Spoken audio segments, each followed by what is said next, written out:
ไปด้วยการเป็นครูสอนพระปริยัติธรรมแผนกบาลี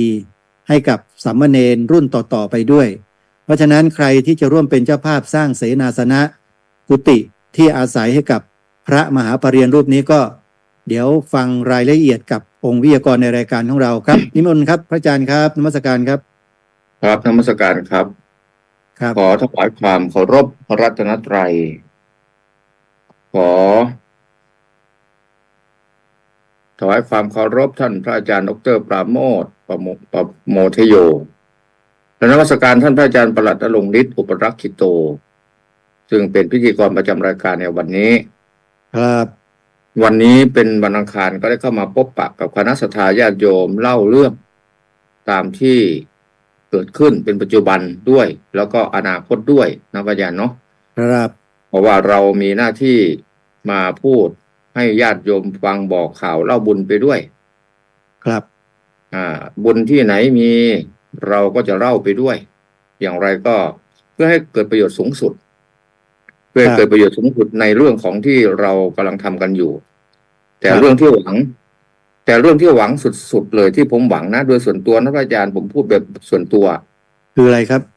ผมอยากให้ดีทีวีกลับมาไวๆโอ้โหทุกคนหวังอย่างเดียวกันเลยพระอาจารย์ครับอาจารย์บอกญาติโยมหน่อยสิว่า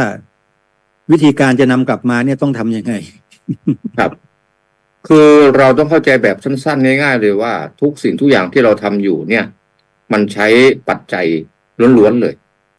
แล้วตัวพวกเราเองเนี่ยถึงจะมีพระภิกษุสามเณรเยอะเราก็ไม่สามารถที่จะไปรับจ้างถอนมันดำนาเกี่ยวข้าวเราก็ทำไม่ได้แต่ว่าเราก็มีจิตแค่ว่าเราอยากจะทำยังไงเนาะให้พระพุทธศาสนาเราเนี่ยจันโลงไปทำยังไงเนาะจะให้คำสั่งสอนขององค์สมเด็จพระสัมมาสัมพุทธเจ้าแตกกระจายไปทำยังไงเนาะจะทำให้พุทธศาสนิกชนเนี่ยได้รับฟังแล้วเกิดความหายคล่องใจ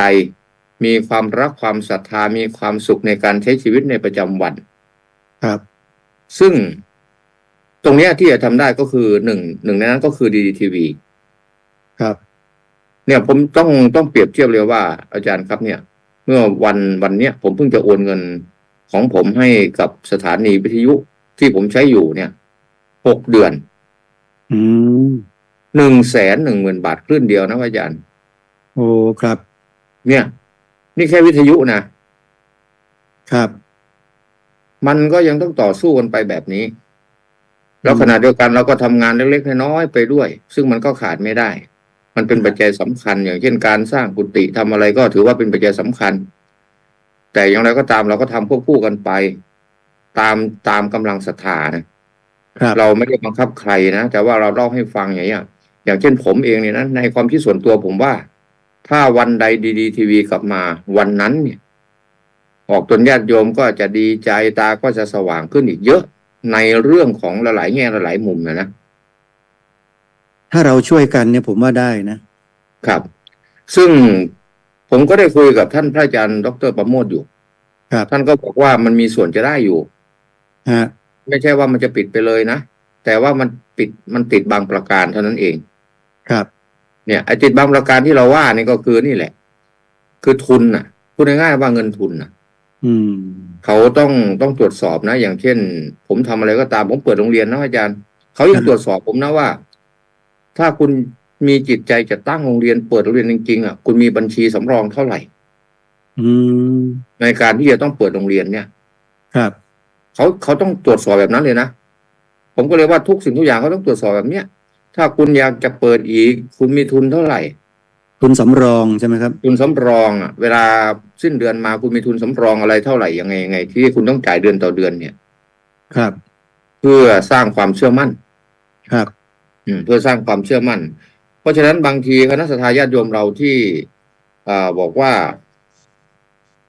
ทำไปแล้วก็ยังไม่เปิดทำไปแล้วก็ยังไม่เปิดอันนี้โยมต้องเข้าใจว่าเราทำแล้วจริงล่ะอันนี้เข้าใจว่าเราทำแล้วจริงแต่ว่ามันยังไม่พอและยังไม่ถึงเวลาครับเนี่ยส่วนนี้ก็สำคัญอยู่เพราะฉะนั้นส่วนนี้ถ้าหากว่าเราเนี่ยพูดง่ายๆว่าถ้าหากว่าเราเนี่ยมีความเข้าใจตรงกันว่าจะต้องเปิดได้แน่นอนต้องเปิดให้ได้โดยการสั่งสมบุญกันไปก่อนเอาเงินไปเข้าบัญชีไว้ก่อน พื่อการตรวจสอบตัวนี้นะพระอาจารย์เพื่อการตรวจสอบตรงที่ว่าเขาจะให้เครดิตอ่ะพูดง่ายๆเนาะมันต้องมีเครดิตใช่ไหมครับนี่แหละเราต้องสร้างเครดิตก่อนสร้างเครดิตให้ท่านพระอาจารย์ปราโมทย์ก่อนที่ท่านเดินงานอยู่ของท่านเนี่ยถ้าเราไม่สร้างเครดิตก็ไม่ได้อันนี้โยมต้องเข้าใจแบบนี้นะมันต้องมีเครดิตก่อนคำว่าเครดิตก็หมายความว่าเราจะต้องช่วยกันทำบุญไปก่อนให้เงินในบัญชีมันขึ้นมาก่อนเพราะว่าที่มีอยู่แล้วแต่ก่อนเนี่ยก็คือใช้หนี้เขาไปแล้วครับไปล้างหนี้เก่าแต่ทีนี้เราจะไปเปิดช่องใหม่ทำอะไรใหม่แต่ว่าเรายังเป็นดีทีวีเหมือนเดิมเนี่ยเราก็ต้องไปจดสัญญาใหม่ทำอะไรใหม่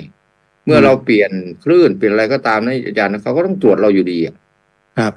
ตรวจดูเครดิตเราอยู่ดีอย่างเงี้ยเป็นต้นเพราะฉะนั้นในส่วนเหล่านี้เนี่ยไม่ว่าใครหรอกมันก็เป็นเหมือนกันหมดจะไปโทษว่าอย่างนู้นอย่างนี้ก็ไม่ได้เพราะว่าถ้าใจเราอยากจะทำเนี่ยหรือว่าถ้าหากว่าใจเราอยากจะรักษาในสิ่งเหล่านี้ไว้เราก็ต้องมาช่วยกันครับแล้วหลายๆช่องเนี่ยเขาทิ้งเลยนะครับครับเขาทิ้งเลยเขาไม่ไหวเขาไม่สู้เลยแต่สำหรับของเราเนี่ยผมว่าเราได้สร้างฐานทางความคิดให้กับมวลชนมาจำนวนไม่น้อยระยะเวลา10 กว่าปีเนี่ยแล้วประชาชนเหล่านั้นก็คอยรออยู่ว่าจะกลับมาเมื่อไหร่ครับซึ่งยังมีผู้คนเนี่ยรอคอยอยู่เยอะนะครับแต่ว่าบางทีเขายังไม่รู้ไงว่าเราจัดรายการกันอยู่ในโซเชียลเน็ตเวิร์กใน Facebook อย่างเงี้ยเขาไม่ทราบครับทำยังไงถึงจะให้เขาทราบให้เขาดูให้เขาติดตามอันนี้ญาติโยมเองก็ต้องช่วยกันด้วยนะช่วยกันแชร์ช่วยกันบอกให้พี่น้องชาวพุทธเราพระคุณเจ้าของเราเนี่ยได้เข้ามาติดตามรับชมนั่นรายการของสถานีโทรทัศน์ของเราตรงนี้ด้วยครับครับคือต้องมาฟังอุดมการณ์ไปด้วยกันครับคือเราต้องมีอุดมการณ์ไปด้วยกันว่าถ้าหากว่าเราเป็นชาวพุทธเนี่ยจริงอยู่อาจจะเป็นคฤหัสถ์ก็ดีเป็นบรรพชิตก็ดีถ้าหากว่าเราบอกว่าเราเป็นชาวพุทธเราบวชมาเพื่อจะลงพระพุทธศาสนาเราเข้าวัดฟังธรรมเพื่อจะลงพระพุทธศาสนาแล้ววิธีการจะลงพุทธศาสนาเนี่ยถ้าเราจะทำเฉพาะในวัดของเรานะก็ได้อยู่แต่มันก็เป็นมุมแคบหลายคนอาจจะคิดว่าทำอะไรก็ได้ตัวที่ไหนก็ได้ตัวทำที่วัดบ้านตัวเองก็ได้ตัวทำบุญน่ะก็ใช่ถูกต้องเลยโยมอันนั้นถูกต้องเลยไม่ตำหนิไม่เถียงไม่อะไรเลยนะครับแต่ว่าถ้าหากว่าเราอยากจะทำให้มันเป็นมุมกว้างเนี่ย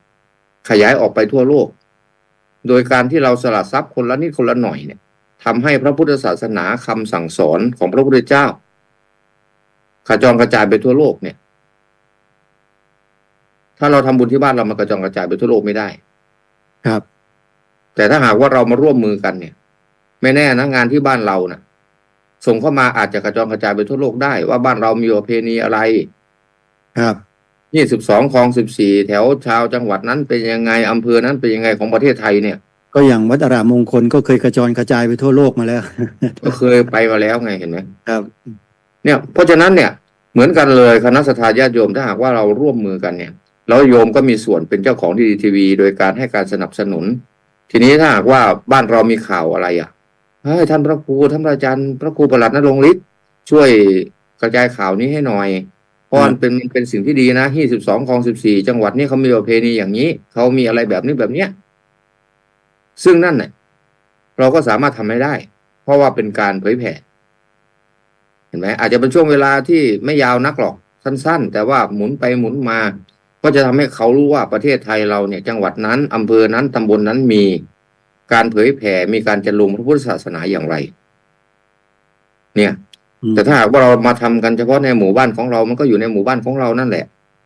ก็เหมือนกับว่าเราทำความดีกับลูกหลานในเรือนมันก็อยู่ในเรือนนั่นแหละก็รู้กันเฉพาะในเรือนนั่นแหละคนอื่นเขารู้ไม่ได้ครับซึ่งมันจะไปขัดหรือแย้งกับคำสอนของพระพุทธเจ้านะพระพุทธเจ้าบอกว่าเราต้องทำให้คนอื่นด้วยทำให้เราด้วยนะประโยชน์เนี่ยเกิดขึ้นแก่ตนด้วยต้องให้เกิดขึ้นแก่คนอื่นด้วยข้อเนี้ยถ้าว่าเราคิดว่าเราทำเองเฉพาะในบ้านก็ได้อันนั้นเป็นประโยชน์ตนถูกต้องไม่ขาดหรือแย้งเลยแต่หากว่าเราจะทำให้มันประโยชน์แก่คนอื่นล่ะแล้วคนอื่นเราอาจจะบอกว่าเป็นคนอื่นคนอื่นก็ทำอยู่ได้แต่ชาวบ้านหลังนั้นบ้านหลังนี้ก็บ้านเรามันยังไม่ทั่วถึงครับแต่ถ้าเราจะให้ทั่วถึงทั่วโลกมันต้องมีสื่อครับมองดูองค์กรอื่น ที่เขาจัดเขาทำกันเนี่ยเขาอยู่ยั่งยืนยงเขาทำงานกันได้มีประสิทธิภาพออกกว้างขวางไปได้อย่างมีประสิทธิภาพเนี่ยเขาทำกันได้ยังไงท่านอาจารย์พระครู ครับ ก็มีแต่ความสามัคคีทั้งนั้นเลย อืม ต้องอาศัยความสามัคคีทั้งนั้นหรือเท่านั้นแหละและหรือที่มีองค์กรหรือว่ามีหน่วยงานสนับสนุนใหญ่ๆที่เขามาสนับสนุนเพื่อธุรกิจของเขานะแต่ว่าพวกเรามันไม่มีธุรกิจสิพวกเรามาทำงานเป็นจิตของสงฆ์ข้อจำกัดของเราเป็นจิตของสงฆ์อ่ะ ครับ เพราะฉะนั้นไอ้ตัวคำว่าจิตของสงฆ์เนี่ย มันจึงไม่สามารถที่จะไปบอกพวกนายทุนได้ กฎระเบียบ ต้องอาศัย ต่างๆก็เยอะ เยอะเราต้องมาอาศัยไอ้ตรงเนี้ยนะตรงอาศัยที่เรามาช่วยกัน ครับ เราเข้าใจนะจริงๆดีทีวีนะถ้าไม่มีปัญหาระหว่างผู้บริหารช่วงที่ท่านอาจารย์ท่านมีปัญหาในชีวิตนะมันก็คงไม่มาเป็นแบบนี้ญาติโยมอาจจะไม่เข้าใจว่าเอ้ามันมีปัญหาอย่างนั้นด้วยเหรอเอาคนเราทุกคนนะช่วงปัญหาเปลี่ยนผ่านชีวิตมันมีไง ครับ มันมีหลายคนอาจจะไม่รู้อย่างเงี้ยอย่างเช่นท่านพระอาจารย์ดร.ปราโมทย์ในช่วงที่ท่านไม่ค่อยได้มาดูแลดีทีวีก็คือท่านไปดูแลคุณย่าคุณแม่อย่างเงี้ย แล้วทีนี้ระหว่างท่านดูแลบุพการีอยู่เนี่ย ท่านก็เลยห่างไปจากดีทีวีนิดนึงมันก็เลยทำให้การประสานงานนั้นเนี่ยอ่อนลง ครับ อันนี้ก็ต้องเห็นใจเข้าใจท่านด้วย แต่ว่าอุดมการณ์ของท่านยังเหมือนเดิม เพียงแต่ว่าเอาเมื่อมันผ่านช่วงวิกฤตไปแล้วเนี่ยท่านก็ยังพูดบอกว่า ผมจะต้องเอากลับขึ้นมาอยู่นะไม่ใช่ไม่เอากลับขึ้นมา แต่ว่าช่วงวิกฤตช่วงนั้นเนี่ย คือมันคล้ายๆว่าพระอาจารย์ครับ คนเราเนี่ยทำงานมาปุ๊บปั๊บแล้วมาเจอวิกฤตเข้าไปเนี่ยบางทีเนี่ยโอ้สมองมันคิดไม่ทันนะสมองมันคิดไม่ทันนะในช่วงหนึ่งก็คนหนึ่งอยู่โรงพยาบาลคนหนึ่งก็ป่วยออดแอดอยู่ต้องวิ่งไปวิ่งมาเนี่ย อันนี้ก็เลยเป็นเหตุประการหนึ่งล่ะ แต่ว่าถามว่าอุดมการณ์ของท่านมีครบไหมตามที่คุยกันท่านก็ยังครบเหมือนเดิม ครับ ครบเหมือนเดิมแล้วท่านก็บอกว่ามันผ่านมาแล้วก็จะพยายามผ่านไปอีก คือพูดง่ายๆว่าห่วงมันหมดไปแล้วว่างั้นนะห่วงไปหมดไปแล้ว แต่ว่าทีนี้หลายคนอาจจะว่าแน่นฟันแผนว่าท่านทิ้งเหรอท่านเป็นไงท่านไม่ปล่อยไปเป็นอย่างนี้ หลายท่านอาจจะไม่รู้นะว่าวิกฤตของชีวิตของแต่ละคนไม่มีใครรู้ไงเราบางคนเราก็อาจจะไม่บอกไม่ได้เนาะว่าวิกฤตส่วนตัวเป็นยังไงบางทีก็ต้องดิ้นรนกันไปก็เหมือนกับท่านผู้ฟังบางคนนั่นแหละถ้าหากว่าเจอวิกฤตแบบเนี้ยพ่อคนหนึ่งอยู่โรงพยาบาลย่าคนหนึ่งจะตายแหล่ไม่ตายแหล่เอายังไงเราเนี่ยก็มีแต่เราต้องวิ่งไปดูแลซ้ายขวาอยู่เนี่ยแล้วไอ้งานของเราก็มีอยู่อย่างเงี้ยเหมือนกันเป๊ะเลยนะคนที่เจอวิกฤตแบบนี้งานก็ห่วงพ่อก็ห่วงย่าก็ห่วงเราจะเอายังไงบางทีบางคนก็ต้องจำเป็นเลยนะพระอาจารย์ลาออกจากงานมาก่อนถ้าลาได้คือลางานก่อนถ้าลาไม่ได้ตัดสินใจลาออกก็มีเพื่อจะมาดูแลครอบครัวก่อนพอดูแลครอบครัวเสร็จปุ๊บจึงไปหางานใหม่ครับมันก็เป็นเช่นเดียวกันอาจารย์เป็นเช่นเดียวกันเพราะฉะนั้นเนี่ยในวิกฤตต่างๆพวกเนี้ยก็อยากจะให้ญาติโยมเข้าใจแล้ววิเคราะห์นะเข้าใจแล้ววิเคราะห์แล้วก็มาช่วยกันขนาดผมทำงานเล็กๆนักวิทยาทำงานด้านการศึกษาอยู่บ้านนอกวัดหนึ่งเนี่ยก็ดูงานผมก็แล้วกันไม่เคยว่างเลยเดี๋ยวก็ต้องทำโน่นเดี๋ยวก็ต้องทำนี่เมื่อเราสร้างบุคลากรขึ้นมาได้ปุ๊บเราก็ต้องตอบแทนเขาด้วยสิ่งนั้นและสิ่งนี้ก็ต้องทำไปเรื่อยๆเห็นไหมล่าสุดได้มาสร้างกุฏิแล้วเสร็จยังไม่ได้ทาสีมีกุฏิไม่มีห้องน้ำอีกก็ไม่ได้พระอาจารย์ครับก็ต้องเสริมห้องน้ำเข้าไปอีกไงเนี่ยอย่างเงี้ยคือมันเป็นภาระธุระของเราด้วยตอนนี้ความคืบหน้าไปถึงไหนยังไงบ้างแล้วครับอาจารย์ครับกุฏิตอนนี้เรียบร้อยครับเหลือเฉพาะทาสีครับไฟฟ้าก็ให้ลูกเนนติดให้เรียบร้อยพอดีที่วัดเรามีสามเณรเก่งเรื่องช่างไฟฟ้าด้วยอ๋อครับก็เลยให้สามเณรเขาทำกันเองวันนี้ก็เห็นสามเณรกลุ่มหนึ่งกำลังไปขุดอะไรนะส้วมจะทำส้วมช่วยกันเนี่ยสิ่งที่เราเห็นเนี่ยโยเป็นการฝึกทั้งนั้นเลยเป็นการฝึกเนี่ยพ่อครูทำงานปุ๊บเนี่ยที่พระครูเอาลูกหลานโยมมาเรียนที่นี่นะมันเหมือนกับเรียนเทคนิคเลยนะพยานเทคโนเลยนะมีงานช่างมีงานฝีมือให้เรียนรู้ด้วยมีทุกอย่างเลยก่อสร้างก่อฉาบไฟฟ้าปะปา ครับ ช่างเชื่อม ช่างออก คือสามารถที่จะไปทำบ้านอยู่ได้เลยนะสามเณรพวกเนี้ย ครับ รูปแบบเขาเรียนไปหมดแล้ว อย่างเงี้ย ทรงโมเดิร์นทรงปัญญา ทรงจั่วทรงอะไรเขาจะเรียนเราหมดนะเรียนหมดที่ผมพาทำเนี่ย อันนี้คือเรียนที่เขาเรียกว่าเรียนนอกกรอบ อืม เรียนนอกกรอบ เป็นผลดีที่อยู่ด้วยกันไง คือนักเรียนไม่ได้ไปกลับ แต่ว่านักเรียนมาพักอยู่ที่วัดเลย ครับ ในเวลาที่เขาเรียนสามัญเลิกมาปุ๊บเราก็วางงานกันไปช่วยงานกันตรงนี้อีกก่อนทำวัดอย่างเงี้ย ใช้ช่ว ก็ ง ได้ จังหวะ งาน เวลาที่พักเวลาที่ไม่ได้มีภารกิจอะไรก็มาช่วยกัน ก็มาช่วยกัน ครับ ลงแขกกันไปเรื่อยเอาวันนี้ขอลงแขกหน่อยอย่างเงี้ย ครับ ก็ช่วยกันไปอย่างนี้ แต่ว่าสามเณรเขามีความสุขนะเขาเห็นสิ่งที่เขาทำเนี่ย บางรูปเนี่ยเขาไม่เชื่อว่าเขาทำได้ไง อืม เพราะเขาไม่เคยทำไง ครับ ถึงจะมีแค่การส่วนร่วมแค่ได้หิ้วปูนได้เทปูน แต่ว่าพอมันเสร็จมาเป็นหลังเขาไปมองดูเขายิ้มเลยนะ อืม ครับ ยิ้มเลย เราก็ได้มีส่วนร่วมนี่เรื่องแค่นี้เราน่าจะทำได้นะ ผลงานเรามีผลงานแล้วอะไรอย่างเงี้ยนะครับ คือมันจะสร้างความมั่นใจในตัวเขาเองด้วยไงว่าเขาทำได้ไง ครับครับ เขาทำได้นะเรื่องแค่นี้เราทำได้อย่างเงี้ย ฮะ อันนี้คือการเรียนรู้แบบคล้ายๆว่าไม่ได้อยู่ในกรอบตลอดไปนะเราไม่ใช่กบอยู่ในกะลาที่จะต้องไปเรียนตามระบบที่เขาให้มาว่าต้องเรียนวิชานี้ต้องเรียนวิชานี้สามัญต้องเรียนวิชานี้ อืม แต่เราแยกกรอบออกไปอีกเวลาว่างเรามาเข้าไปสู่หลักการวิชานี้จริงๆวิชาเหล่านี้เป็นวิชาการงานอาชีพเทคโนโลยี ครับ ซึ่งเราจะเห็นว่าเด็กข้างนอกเขาบางทีไปเรียนทำอะไรอาจารย์ทำอาหาร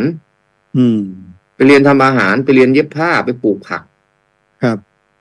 โรงเรียนข้างนอกเขาจะทำแบบนั้นกัน แต่เราเนี่ย ก็ยกระดับขึ้นมาเลยทำแค่นั้นมันเรื่องเด็กๆใครก็ทำเป็นหรอกปลูกผักน่ะ อย่างเงี้ย แต่เราก็ทำอยู่นะปลูกผักเราก็ทำอย่างเช่นคณะเนี้ยเนี่ย คณะที่ไปสร้างกุฏิใส่เนี่ยจำลองมาเลยนะอาจารย์เนี่ยจำลองโครงการเศรษฐกิจพอเพียงเลยนะ อืม ในเนี้ย ดูแลกันเองทำกันเองเลย ครับมีคลองไส้ไก่มีการปลูกพวกดอกกระเจียวมะม่วง ของอยู่ของกินครบเลยนะในคณะเนี้ยคือเข้าไปอยู่ในนี้เนี่ยเหมือนกับอยู่ทุ่งนา อืม คณะเนี้ยเหมือนกับอยู่ทุ่งนา ฮะ ได้บรรยากาศดีมากเลย คือมันจะมีทุกอย่างคือเราเอามาให้เรียนรู้หมดไง ว่าโครงการเศรษฐกิจพอเพียงที่พระบาทสมเด็จพระเจ้าอยู่หัวรัชกาลที่ 9เนี่ยท่านดำริไว้ มันหมายถึงอะไร เราก็ให้เข้ามาอยู่ในคณะนี้แล้วลงมือทำด้วยเลยไง ครับ เรียนรู้ด้วยตนเอง เรียนรู้ไปเลย ทำด้วยตนเอง เรียนรู้ด้วยตัวเองทำด้วยตัวเองเลย ครับเขาเรียกว่าเรียนรู้จากประสบการณ์ตรงประสบการณ์จริ ต ง รงเลยครับ เนี่ย ตรงนี้ผมว่าคณะนี้ดีมากนะดีมากเลย แล้วก็พอเข้าไปขณะผมเข้าไปบางทีผมไปนั่งผมยังยิ้มนะมันก็น่ามีความสุขนะมองไปมุมนี้ก็มีดอกกระเจียว มองไปมุมนี้ก็มีมะม่วง3 ฤดูที่เกิดตลอดปี มองไปมุมนี้มีคลองไส้ไก่ จริงๆคลองไส้ไก่ก็คือระบบที่ทำไว้ผมทำไว้เป็นระบบระบายน้ำภายในวัด ครับ แต่ผมก็เลยถูกคิดว่าถ้าเราระบายออกหมด ไม่เก็บน้ำไว้ มันก็ไม่มีประโยชน์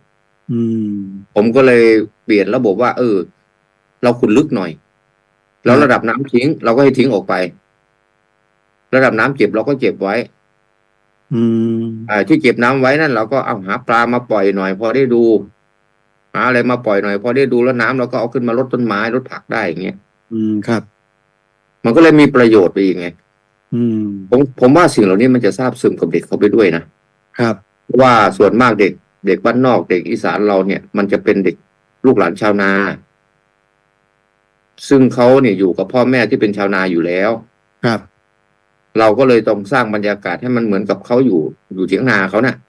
เวลาเขาไปนากับพ่อแม่เขาเป็นยังไงอย่างเงี้ยนะผมก็นั่งคิดเราก็ต้องสร้างบรรยากาศนั้นขึ้นมาเพื่อไม่ให้เด็กเหงาอะไรประมาณเนี้ย ครับครับ เนี่ย เดี๋ยวนี้ มันก็เป็น ฮะนิมนต์อาจารย์ก่อน ครับมันก็เป็นคล้ายๆว่าเราสร้างวิถีชีวิตจริงไง ทุกวันนี้วิถีชีวิตจริงอย่างที่อาจารย์พระครูว่าเนี่ย ในสังคมภายนอกนะครับ คนรุ่นใหม่ๆเนี่ยเขาเริ่มจะไม่รู้จักแล้วนะครับ เพราะเข้าไปกับเทคโนโลยีไปกับความเจริญทางโลกมากเกินไป หลักสูตร หลักสูตรครับ การศึกษาครับ การศึกษา อัน แล้ นี้ วก็ สอนให้เด็กทำอะไรไม่รู้ไปทั่ว อ่า แล้วก็ไม่ได้ควบคุมนะสอนให้เล่นอินเทอร์เน็ตก็ไม่ควบคุมว่าควรเล่นยังไงอย่างเงี้ย อืม สอนให้ไปเรียนรู้ข้างนอกจะให้เรียนรู้อะไรอย่างเงี้ย ครับ แล้วสุดท้ายเนี่ย เราก็เลยเห็นว่าปัญหามันเยอะเด็กแว้นก็เยอะเด็กหัวสะพานก็เยอะเด็กที่มีปัญหาเกี่ยวกับเรื่องยาเสพติดก็เยอะ มีมีคนเขานำภาพ มาเผยแพร่ในโซเชียลเปรียบเทียบระหว่างเด็กไทยกับเด็กญี่ปุ่น ครับ เด็กไทย เต้นกันอยู่หน้าเวทีหมอลำซิ่ง ครับ โอ้โหดูไม่จืดเลยครับ แต่พอเขาเทียบนี่เห็นภาพเด็กญี่ปุ่นมันคนละเรื่องกันเลยพระอาจารย์ ครับ ไอ้ตรงนี้มันสะท้อนให้เห็นอะไรฮะ โอ้จริง ๆ ต่างประเทศเขาเรียนรู้วิถีชาวนาบ้านเรานะ อืม เขาเรียนรู้นะเขาชอบนะ อย่างเช่นประเทศจีนประเทศญี่ปุ่นเนี่ยเขาดำนานะเขาสอนให้เด็กเขาสอนให้ลูกเขาตัวเล็กๆเนี่ยลงดำนานะพ่อยัน อืม เขาให้เรียงแถวดำนาเลยให้มีระเบียบจัดระเบียบต้องช่วยกันทำเลยนะ แต่ลูกหลานเราไปเต้นอยู่หน้าเวทีหมอลำซิ่ง แต่ลูกหลานเราเลยเข้าขับเข้าบาร์ไป เออ ครับ ออกนอกแบบคนละระบบเลยขนาดว่าประเทศเขาที่ว่าเป็นประเทศที่เจริญเห็นไหม ครับ เขาว่าเป็นประเทศเจริญแล้วเขาว่าเจริญแล้วแต่ว่าเขาเนี่ยเขาต้องฝึกนะลูกหลานเขาทุกคนต้องทำนาเป็นอย่างเงี้ยต้องปลูกผักเป็นอย่างเงี้ย อืม ครับ นี่เรามองเห็นค่าเลยว่าแสดงว่าวิถีชาวอีสานเราที่ทำอยู่เนี่ยมันไม่ธรรมดาถ้าเราใจใส่มันนะครับ ผมก็เลยมองไปว่าแสดงว่านายหลวงเนี่ยท่านคิดการไกลมากนะที่ท่านทำโครงการเศรษฐกิจพอเพียงทิ้งไว้เนี่ย ค เพ รับ ราะว่าโครงการนี้แม้แต่ชาวต่างประเทศเนี่ยก็ยังเอาไปทำตามนะยังไปทำตามขนาดฝรั่งเนี่ยอยู่ต่างประเทศทุกวันนี้ไปตกปลามาฉันนะมันเราตกปลามากินนะครับ เขาไม่ได้ไปเขาไม่ได้ไปเดินห้างนะ อืม ตามที่ดูเนี่ยพวกฝรั่งเวลาวันเดย์วันเขาหยุดเนี่ยเข้าป่าลงหนองน้ำไปตกปลาไปหาเก็บของป่านะครับ ตรงกับเราเลยทุกวันเนี่ยป่าไม่อยากจะเข้า น้ำก็ไม่อยากจะลง อืม พากันขนกันเข้าอะไรนะ7-11บ้าง เข้าห้างบ้าง แล้วก็ขับผับบาร์บ้าง ก็อย่างกรณีของเรื่องเศรษฐกิจพอเพียงเนี่ย ในกลุ่มของมาบเอื้อง อาจารย์เคยได้ยินไหมครับ มาบเอื้อง มาบเอื้องเป็นไงครับ กลุ่มของมาบเอื้อง อาจารย์ยักษ์นะครับ อ๋ออาจารย์ยักษ์ อืม อาจารย์ยักษ์เคยได้ยิน เพราะว่าอาจารย์เคยไปรีวิวแล้วนี่ ผมเคยไปฟังแล้วก็ดูคลิปดูอะไรต่างๆนะติดตามอยู่ตลอดนะ มีอยู่ประโยคนึงที่ท่านพูดถึงเรื่องของการทำนาในประเทศไทยทุกวันเนี้ย ครับ ทุกวันนี้นะครับ ไม่ใช่ในอดีตนะฮะชาวนาทุกวันเนี้ยมุ่งเน้นมูลค่ามากกว่าคุณค่า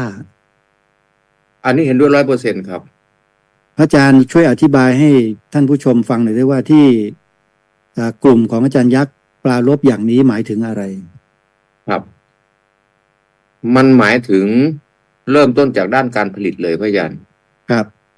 มันเริ่มจากด้านการผลิตเลย ทุกวันเนี่ยการผลิตของคนไทยเราเนี่ยจะผลิตมักง่าย จะเน้นเฉพาะจะเอาไปขายอย่างเดียวเลย เน้นจำนวนมากแล้วก็เน้นมักง่ายจะเอาไปขายอย่างเดียว แต่ไม่เน้นคุณภาพ คือเน้นที่จะได้มูลค่าคือตัวเงิน ตัวเงิน แล้วก็จำนวนเมล็ดเยอะ อืม ๆแต่ว่ากลิ่นหอม แต่ว่าอะไรต่างๆ เนี่ย หายไปหมด คุณค่าเนี่ยหายไปหมด ครับ ต้องไปผ่านกระบวนการเยอะแยะมากมาย ต้องเข้าไปอบต้องเข้าไปลงกลิ่นลงอะไรแต่งเพิ่มครับอาจารย์ เนี่ยที่สวนป่าสามัคคีธรรมผมได้ให้รถมาทำแปลงนาไว้สองอันเขาเรียก2 อันใช่ไหมฮะ ครับ2 แปลง 2 แปลง ครับ ให้รถปรับหน้าดินใหม่หมดเลยเพราะว่าดินมันไม่เสมอมันเป็นเนินขึ้นอย่างนี้ ผมก็เลยให้ปรับใหม่ฝนตกลงมาน้ำดีครับตรงนั้น ครับ ผมจะทำนาหอมมะลิอินทรีย์ ผมจะดูซิว่าสภาพของข้าวหอมมะลิแท้ๆหอมสุรินทร์แท้ๆจะกลับมาด้วยอินทรีย์ไหมนะจะต่างกันกับที่เขาทำกันแบบที่เห็นมูลค่าสำคัญกว่าคุณค่าเนี่ยผมกำลังเริ่มศึกษาในปีนี้ครับอาจารย์กำลังเริ่ม เห็นกันแบบ100%เลยนะอาจารย์เกือบ100%เลยที่ทุกคนทำนาเพื่อขายเสร็จแล้วเอาเงินไปซื้อข้าวทำนาข้าวนะ ญาตินะ ทำนาข้า คว วามจริงขนาดนั้นเลยครับอาจารย์ ทำนาข้าวขายข้าวเอาเงินมาซื้อข้าวอ่ะมันหมายเขามว่ายังไงนี่คณะสัตยาญาติโยมเราต้องฟังเองนะถ้าฟังเองต้องสิทธิ์จากจิตใจตัวเองด้วยว่ามันใช่อย่างที่ท่านพูดไหมว่าเราทำนาข้าวขายข้าวแล้วเอาเงินไปซื้อข้าวเนี่ย จริงไหมชาวนาจริงไหมชาวนา เออ ถามชาวนาดูหน่อยนะชาวนาช่วยคอมเมนต์มาหน่อยสิว่าทุกวันเนี้ยเราเห็นสภาพของชาวนาเราเป็นอย่างนั้นหรือเปล่า คือทำนาขายข้าวเอาเงินมาซื้อข้าวกินจริงไหม เนี่ยมันเลยเป็นเขาเรียกว่าเปิดช่องโอกาสให้แก่หมู่มารไงพระอาจารย์ทีนี้เปิดช่องโอกาสให้แก่หมู่มารก็หมายความว่าหลังจากที่เราเอาข้าวไปขายให้เขาเสร็จปุ๊บเขาเอาไปตากไปอบไปทำอะไรเสร็จปุ๊บไปสีบรรจุมาขายคืนเราอาจารย์ครับ ผมก็เข้าใจชาวนาทุกวันนี้อยู่นะเนื่องจากว่าลูกหลานของชาวนาเนี่ยเขาไม่ได้มาทำนาเหมือนอย่างชาวนาคือผู้พ่อแม่ทุกวันนี้แล้วเข้าเมืองกันหมด อันนี้ก็น่าเห็นใจนะน่าเห็นใจชาวนาวิถีชีวิตเนี่ยวัฒนธรรมประเพณีวิถีชีวิตของชาวนาจึงเปลี่ยนไปเลยฮะครับถามว่าเราจะโทษใครเนี่ยโทษการพัฒนาประเทศได้ไหมพัฒนาผิดทางหรือเปล่ามันก็คิดว่าน่าจะใช่นะพระอาจารย์คือมันไปเอาพหุวัฒนธรรมแล้วก็ไปเอาความชอบความสบายความโก้หรูว่าฉันต้องเป็นเด็กในเมืองฉันต้องอยู่ในเมืองอะไรประมาณเนี้ยจนลืมบ้านเกิดอ่ะมีคำตอบถ้าท่านไปฟังกลุ่มของอาจารย์ยักษ์พูดเพราะว่าอาจารย์ยักษ์นี่ทำงานใกล้ชิดรับใช้ใต้เบื้องพระยุคลบาทพระเจ้าอยู่หัวมานานตามเสด็จพระองค์ท่านรับใช้มานานนะครับอาจารย์ยักษ์เนี่ยคำว่ารับใช้มานานก็คือหมายความว่ารู้แม้กระทั่งพระราชดำริล่ะว่ารู้ทุกอย่างว่าเศรษฐกิจท่านต้องการแบบไหนทำไมผมจึงยกอาจารย์ยักษ์ผมไม่ได้ประโยชน์อะไรจากเขาหรอกครับแต่ประโยชน์มันได้กับส่วนรวมสิ่งที่เขาทำให้เห็นเขาเรียกว่าทำให้ดูอยู่ให้เห็นเหมือนอย่างอาจารย์พระครูเนี่ยเป็นเจ้าสำนักเรียนเนี่ยทำให้ดูอยู่ให้สามเณรและพระเห็นอย่างเนี้ยลักษณะอย่างเนี้ยครับเขาทำแบบนั้นอยู่แล้วเขาจึงพูดได้ไงว่าบ้านเมืองไทยเราอะไม่เดินตามรอยเบื้องพระยุคลบาทพระเจ้าอยู่หัวที่ทรงวางหลักการเอาไว้แต่มีแต่ไหมพระอาจารย์มีแต่ไหมแต่ครับใช้หลักการวิธีการของพระบาทสมเด็จพระเจ้าอยู่หัวรัชกาลที่9ที่วางไว้ผิดแนวนั่นแหละครับอันนี้ผมเคยไปสัมผัสด้วยตัวผมเองไงเป็นยังไงโครงการโคกหนองนาโมเดลอย่างเงี้ยครับเป็นยังไงครับโครงการโคกหนองนาโมเดลเนี่ยเขาผูกขาดเลยนะว่าใครจะเอาปุ๊บต้องเป็นรถบริษัทนั้นมาขุดให้แล้วพอขุดให้เสร็จปุ๊บพันไม้ต้องเอาจากบริษัทนี้มาส่งนะคุณไม่มีสิทธิตังค์นะแต่คุณจะต้องจ่ายเงินเพิ่มอีกนิดหน่อยนะอันนี้ไม่ใช่โครงการของในหลวงนะครับโคกหนองนาแต่อาจจะอ้างเอาโครงการนั้นมานั่นไงเขาบอกว่าใช้คำอ้างว่าเนี่ยโครงการเศรษฐกิจพอเพียงก็คือโคกหนองนาโมเดลแล้วโคกหนองนาโมเดลปุ๊บมันก็จะมีคนกลุ่มหนึ่งมาจับเอาโครงการนี้ไปทำพอจับเอาโครงการนี้ไปทำเสร็จปุ๊บก็บอกว่าคุณต้องทำอย่างเงี้ยคือใครอยากได้โครงการเนี้ยพันไม้ต้องไปเอาจากนั่นนะไม่รู้เอาพันอะไรมาต้นเตี้ยไปเรียกจะตายแหน่ไม่ตายแหล่อย่างเงี้ยแต่ก็ถูกกินไปแล้วไงพูดง่ายๆว่าล็อกสเปคเอาไว้เลยล็อกสเปคไว้หมดแล้วไงจริงๆแล้วครับ เรื่องของการทำเกษตรพอเพียงเนี่ยพระเจ้าอยู่หัวตรัสรับสั่งไว้ชัดนะขึ้นอยู่กับภูมิประเทศนั้นๆนะครับครับปรับไปตามสภาพไม่ได้ให้ไปตั้งสเปคเอาไว้อย่างนี้ต้องอย่างนี้ทุกที่ไม่ใช่นะครับคือที่ผมไปเห็นก็คืออย่างนี้เลยไหมคือตั้งไม่เลยไหมคือคุณมีที่ดินเท่านี้ฉันวางแผนให้คุณแล้วคุณได้เท่านี้โอเคคุณได้แล้วหนองน้ำแต่ว่าโคกหนองนาทีนี้พันไม้คุณเอานี้นะได้ดีนะได้นี้นะแต่เงินเขาหักออกจากโครงการไปหมดแล้วไม่รู้ว่าใครหักล็อกสเปคไว้หมดแล้วพอเอามาปลูกตายหมดครับก็ต้นพันธุ์มันไม่ดีมันก็ตายแล้วเจ้าของต้นพันธุ์คือใครล่ะเคยประจักษ์มาด้วยตนเองเลยใช่ไหมเห็นพยานลูกหลานผมทำด้วยผมลงไปดูด้วยผมก็เลยรู้ว่า ทำไมต้องไปบอกว่าต้องเป็นเอาต้นไม้จากเขาหมดล่ะคือเขาพูดไปอย่างนี้ ถ้าเราต้องการมากกว่านี้เราก็เพิ่มเงินอีกหน่อย อันนี้ก็คงจะทราบกันดีนะว่าใครไปทำให้กับหลานของท่านพระครู เนี่ยคือลงไปสัมผัสเองก็เลยไปเห็นไง ครับไม่ได้ ไปสัมผัสเองแล้วไปเห็น เรื่องการทำเศรษฐกิจพอเพียงเนี่ยต้องอาศัยผู้รู้จริง ครับ ๆ มีประสบการณ์ตรงๆเลย นี่ส่วนเนี้ยพระอาจารย์พอไปทำเสร็จปุ๊บเขาไม่ดูแลนะทีนี้พอเขาให้โครงการเสร็จปุ๊บให้ต้นไม้มาเสร็จปุ๊บอะไรปุ๊บเขาจะสุดท้ายก็คือไปเปิดโครงการถ่ายรูปโครงการนี้ถ่ายรูปเสร็จแล้วนะโครงการนี้เรียบร้อยแล้วส่งรายงานจบ หลังจากนั้นมาปุ๊บก็เป็นตัวเราเองนั่นแหละต้องช่วยเหลือตัวเองทีนี้คุณจะทำอะไรต่อไป ครับ เนี่ย ปล่อยตามยถากรรม ปล่อยไปบามยถากำมังเลยทีนี้ จะเป็นจะอยู่จะดูจะไปจะตายจะอะไรไม่รู้ ก็แล้วแต่แล้วเพราะว่าโครงการมันจบแล้ว ฉันทำให้คุณได้แค่เนี้ย ท่านทำให้คุณได้แค่เนี้ย คนที่สำเร็จก็คือคนที่หมั่นเรียนรู้แล้วก็ต้องพยายามจริง พลิกแพล ๆส่ว ง นคนที่มีแต่อยากจะได้ เหมือนเขา พอได้เหมือนเขามาแล้วไม่หมั่นเรียนรู้ไม่ขยันก็จมเลย ไม่มีอะไรเกิดขึ้น ก็มานอนมือไก่หน้าผากว่ายันโอ้ยตายแล้วเพราะว่าสิ่งเหล่านี้นะมันต้องเก่งรอบด้านเหมือนกันนะคุณทำโคกนาเนี่ยการตลาดคุณก็ต้องมีอีกทีนี้ แล้วใครจะมาสอนเรื่องการตลาดนะ นั่นเลย คุณ ครับ มีหนองน้ำคุณมีปลาคุณมีกุ้ง คุณมีโน่นมีนี่มีขามีตะไคร้คุณมีอันเนี้ยคุณจะไปลงตลาดที่ไหนล่ะทีเนี้ย ครับ เนี่ยเขาก็สอนไม่ถึงอีกนะใช่ไหมล่ะพอเขาไปสิ้นสุดอยู่ตรงที่ขุด แล้วก็ให้พันไม้พันปลามาเขาก็ไปแล้ว จริงๆแล้วมันเป็นความต่อเนื่องที่จะต้องดูแลกัน ครับ ผู้ใหม่เหมือนกันผู้ใหม่ที่มีความรู้อะไรมากหรอก เนี่ยที่ผมบอกว่าคนบางกลุ่มก็เลยเอาโครงการเนี้ยซึ่งเป็นโครงการพระราชดำริเนี่ยขึ้นมาตั้งเป็นชื่อ แล้วก็เบิกเงินรัฐออกมาแล้วก็ไปทำโครงการซะให้มาอยู่ตรงนั้น เราก็ไม่รู้ว่าใครล่ะจะได้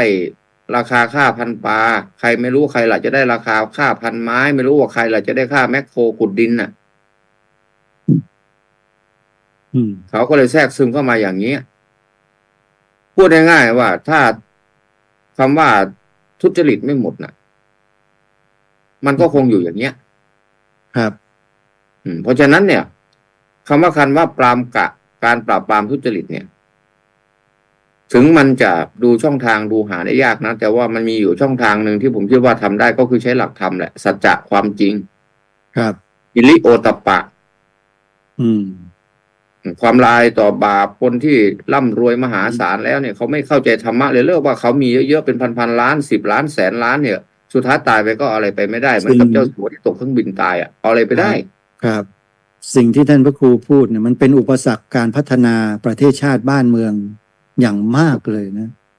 ไอ้ความโลภโมโทสันทุจริตคอร์รัปชันกันไม่รู้จักจบจากสิ้นเนี่ยมันปัญหาจริงๆนะไอ้พวกเนี้ยครับขาทีริโอตปะอย่างท่านพระครูว่าทำไมเรา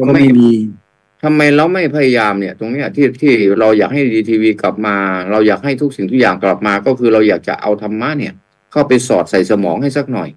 ให้รู้จักมีหิริโอตปะหน่อยรู้จักความเกรงกลัวต่อบาปหน่อย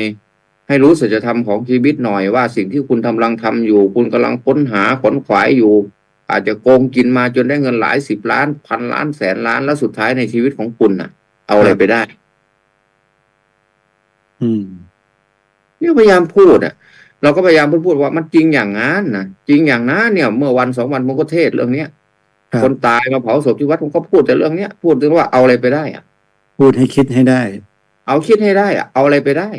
เพื่อให้เกิดความสังเวชมียายแก่ๆคนหนึ่งใส่ทองคำมาโอ้ยาย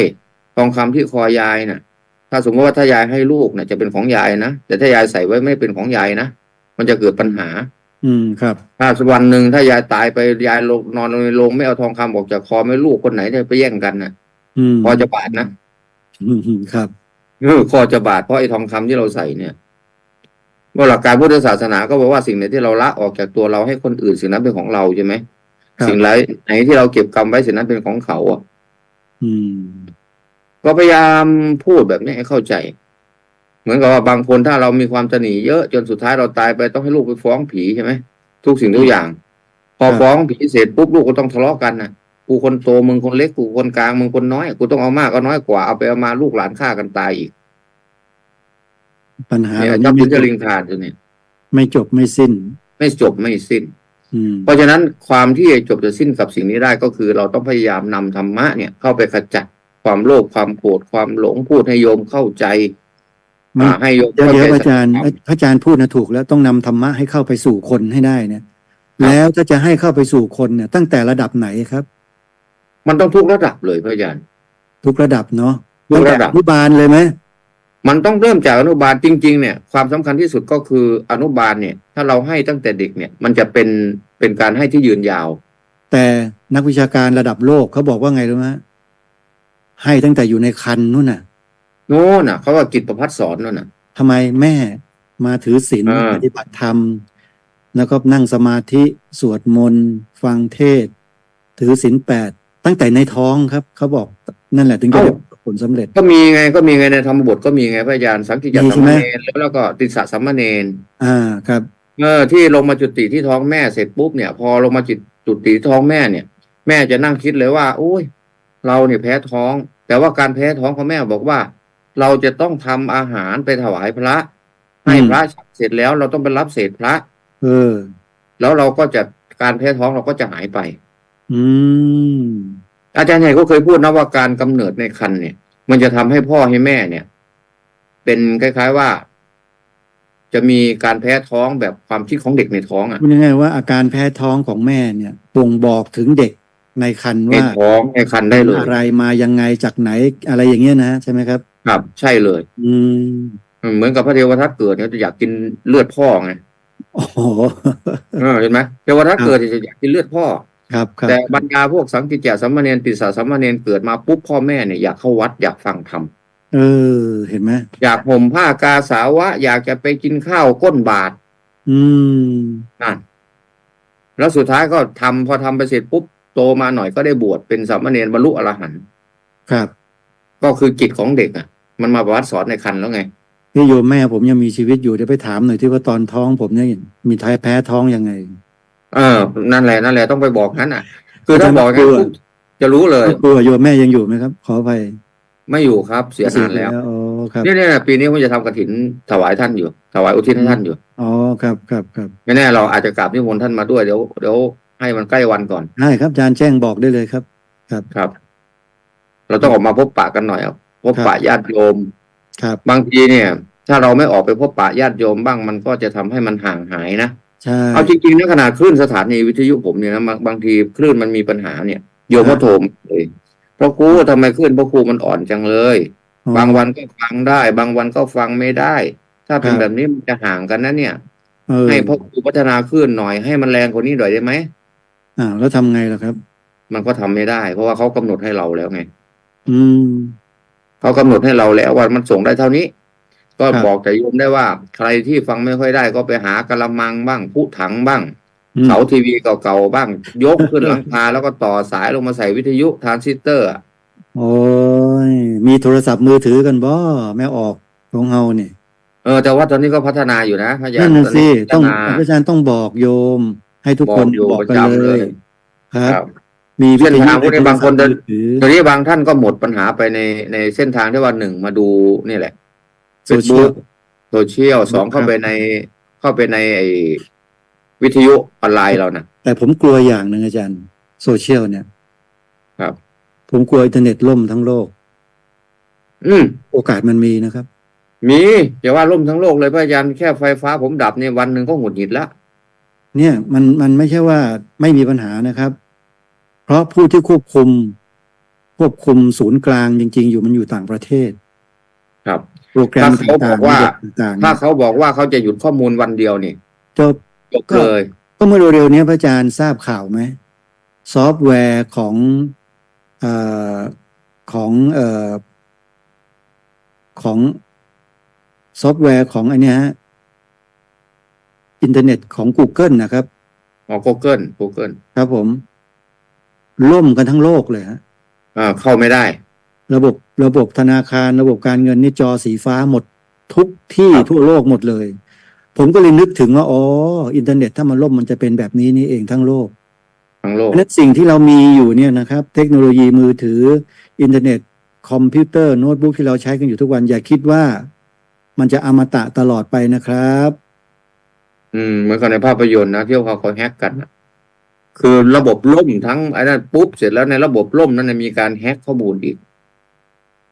เขาควบคุมระบบอยู่ไม่ใช่เรานะครับ เรานี่ใช้ของเขาอยู่นะอาจารย์ เราเป็นคนใช้ ใช้เขาอยู่